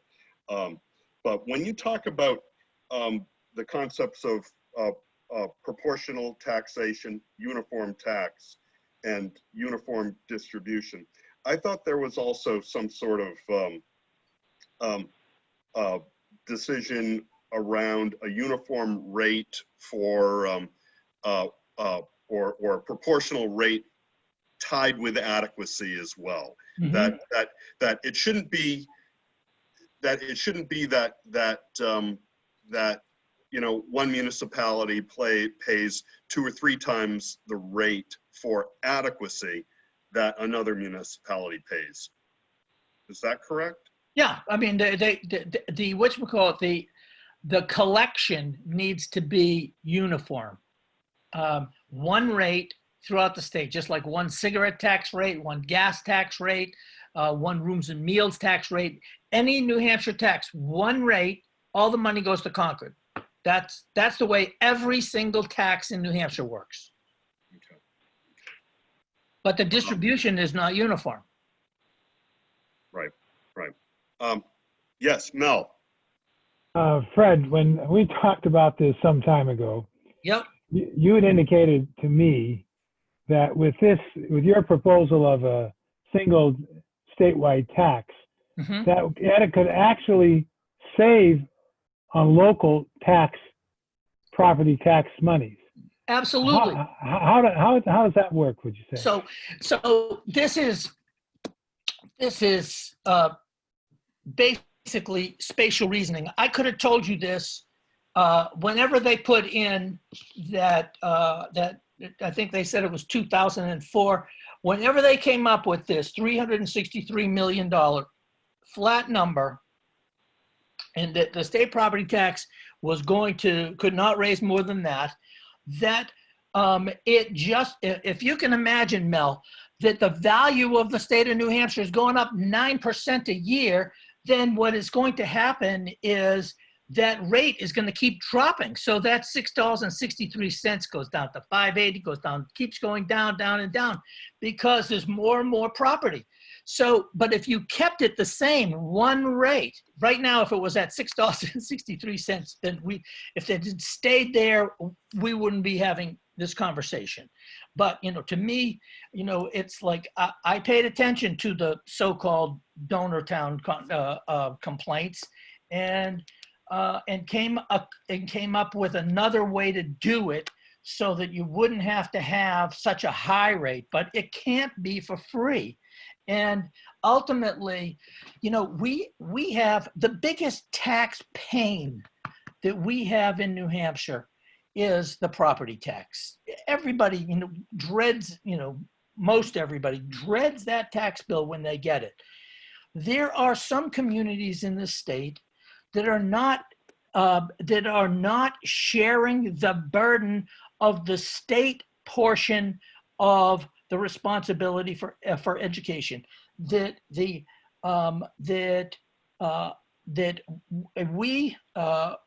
in our plan, that we said that we should cost out, and I give credit to my pal Lee Wilmot for it, but they should cost out what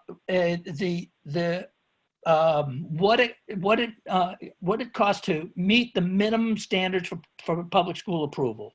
And so we came up with a methodology to cost out the minimum standards.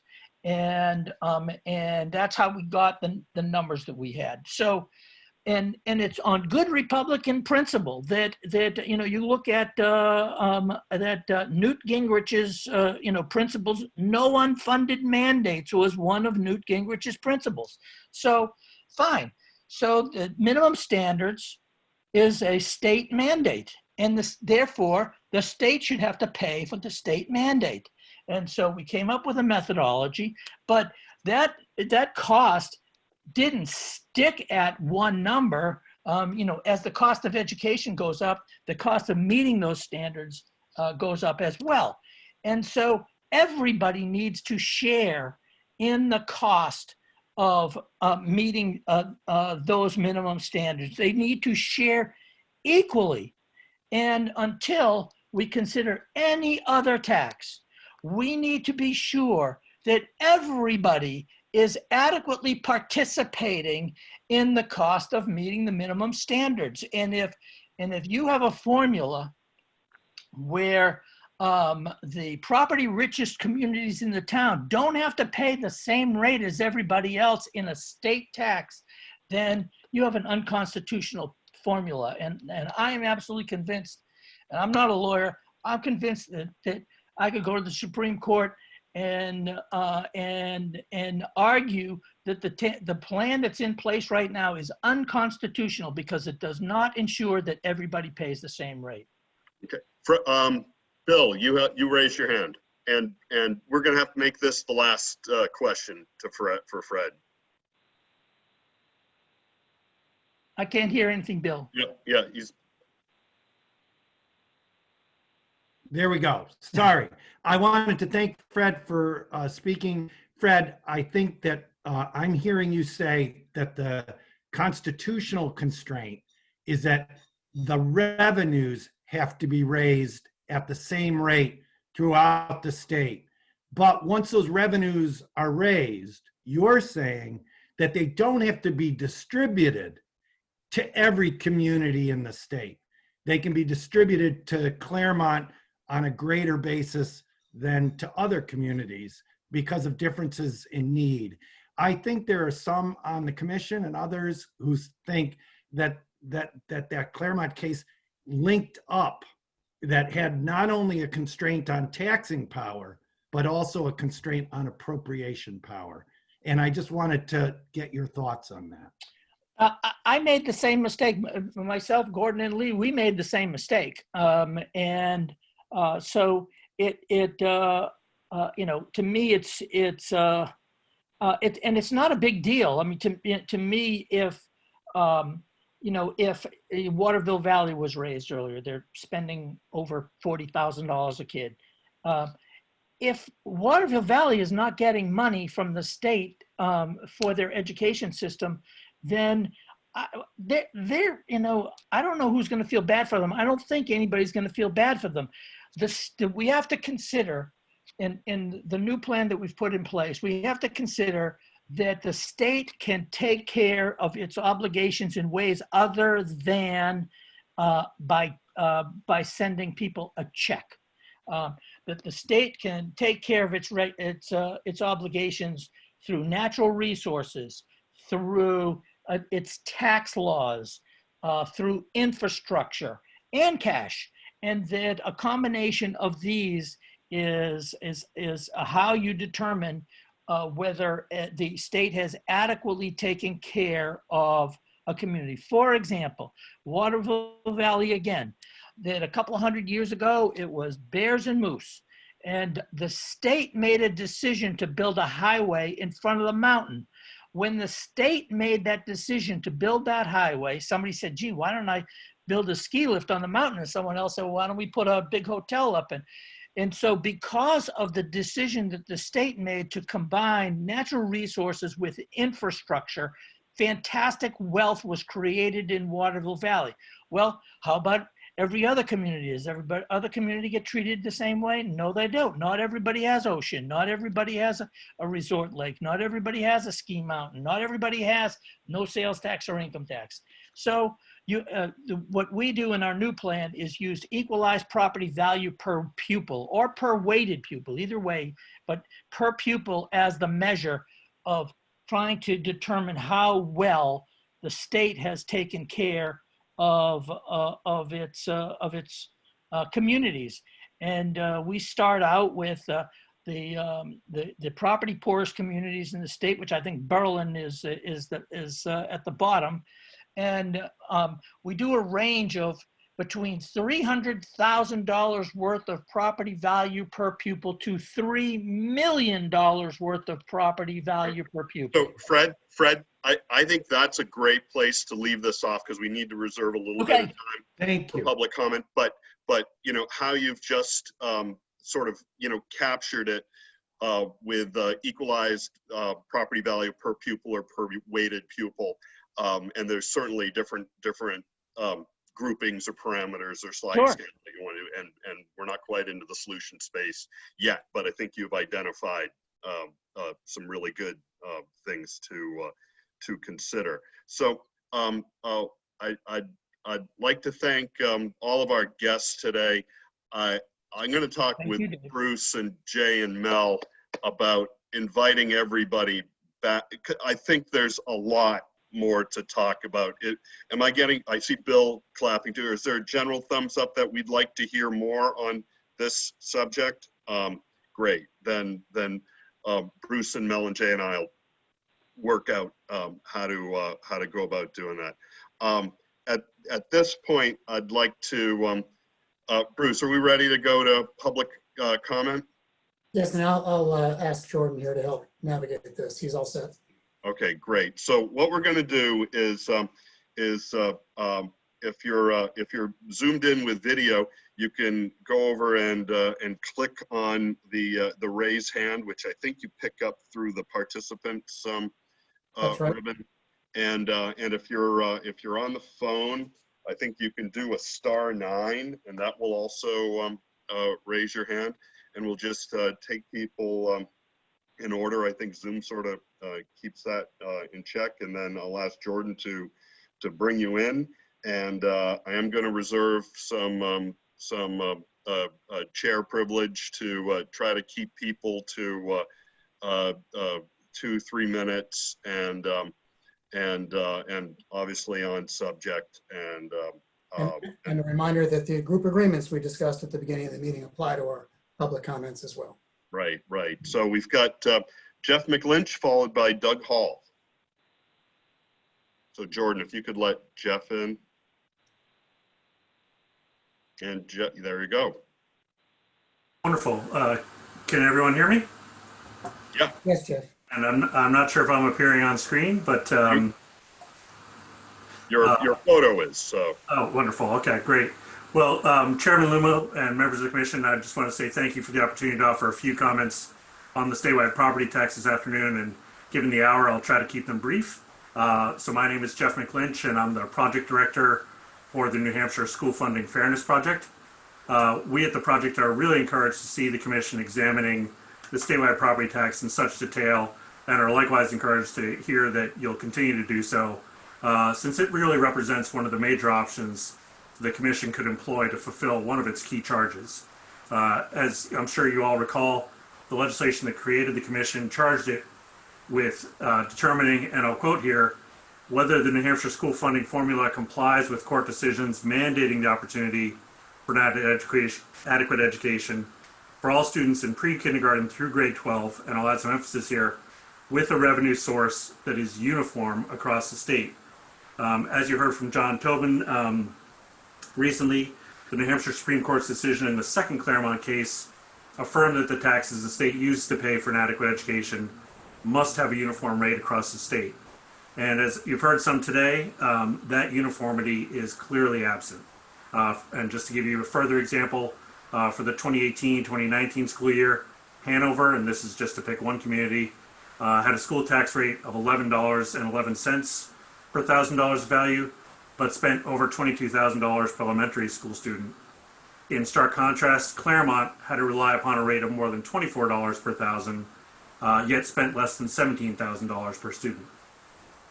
This lack of uniformity, in turn, can impede economic development, create barriers to attracting and keeping young families, and discourage regional cooperation. As a result, we as the project urge the Commission to continue to explore the kinds of changes in tax policy needed to achieve that mandated uniformity. In pursuing that goal, I think there are two things to keep important there. Excuse me. In pursuing that goal, I think it's important to keep in mind two things. The first is that there is an amendment to the New Hampshire Constitution that allows for different property tax rates based on use. So consistent with the overarching charge of the Commission, it could consider different rates under a true property tax, statewide property tax, for rental property, for industrial property, for seasonal housing, or perhaps for mobile homes. And secondly, as I know has been discussed or touched upon at least in prior work group meetings, changes in the statewide property tax could be paired with a homestead exemption or some form of circuit breaker to mitigate the impact of those changes on low-income residents. The existing low and moderate income property tax relief program offers a model of sorts, but that model could certainly be improved dramatically, whether by expanding income eligibility levels or increasing the value of the rebate received. Right now, that rebate's limited strictly to the statewide property tax. Obviously, if you were to choose to increase the amount of that tax or change the role it played in overall funding, you might want to increase the relief program accordingly. So I thank you for sharing those thoughts with you today.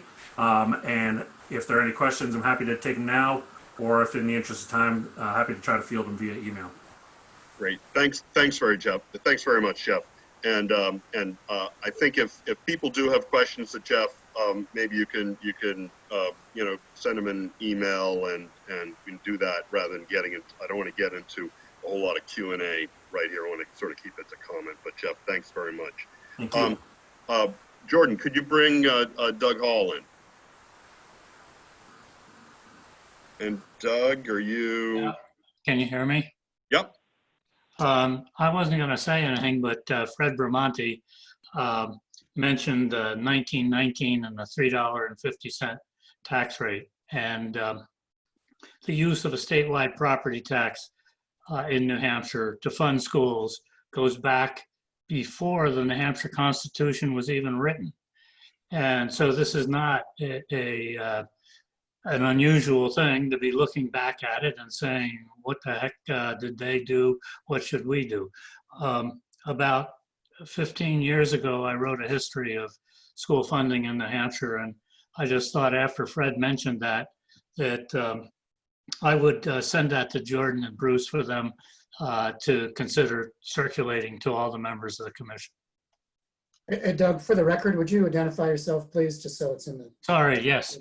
Doug Hall, I'm a member of the Board of Directors of the NH School Funding Fairness Project.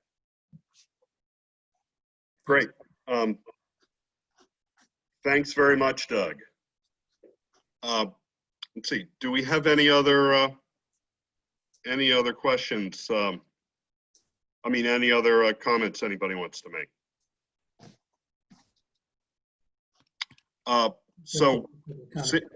What's that? That seems to be it for public comment. Yeah, so I want to thank everybody for that. Thanks, Doug. Thanks, Jeff. Bruce, we've got 1 minute. All right, then maybe we should give everybody the last 30 seconds of the day. We'll get this interim report out to you. We'll be happy to have your feedback. The exec team has vetted it. Maybe we can get it out by the end of the week. We're about 5 months into the process. We've got about 5 months to go ahead of us. And so I think when you see our interim report, you'll realize, as I said earlier to the group today, we'll understand why we're a little bit tired at this point. This group has been working really hard, a lot of hours every week of contribution of your time. And I think we're as today's conversation demonstrates, we're getting our hands around a very complicated set of issues. We've got some great historical data points to work from and resources. And I think we're well positioned for the next 5 months or so. Great. In terms, we just got a question about providing the next meeting dates. We'll broadcast those meeting dates as we know them. We just this morning affirmed what the next 6 weeks or so are going to look like for the commission, and we'll be sure that everybody has that as soon as possible. Great. Well, thanks, Bruce. I want to extend. Jay's got a question or a point. I just wanted to ask about the focus group meetings, Bruce, a reminder that they're taking place this week. Right, we continue to have our education, what we call, the folks that collect and spend the money at the local level. So we've had a series of very informative online focus groups with school administrators, city managers, city council elected and non-elected officials at the local level who oversee local school budgets. That series continues this week with an additional set of online focus groups. We'll have about 100 folks from across the state, across various kinds of communities who wear different hats related to local school budgets, providing input. And the results of that will be summarized by my team over the next couple of weeks, and that will be made available to the commission into July. So Jay, what you're suggesting is if you want to listen in, you can do that, right? Any commission members are interested in that, we can we'll broadcast the schedule for those focus groups this week. Right, but at the same time, by invitation, and then we're just sideliners. Right. Absolutely, we're not participants in these meetings, and we're going to see the results of the meetings, from the work that the CARSI team is doing, and I don't even want. I don't want our presence to even influence those meetings. So if you're gonna be there, just really please be part of the wallpaper, on them. So is that fair, Bruce? Yeah, absolutely. That's right. That's our intention. Okay. So great. Then we're gonna wrap here. I want to thank James, Bruce, Mike, and Fred for being with us today. Very, very helpful. We'll get everybody back again, and thank you all so much. Stay healthy and active. Thank you. Bye, everybody. All right. Bye. Be safe, everybody. Be well.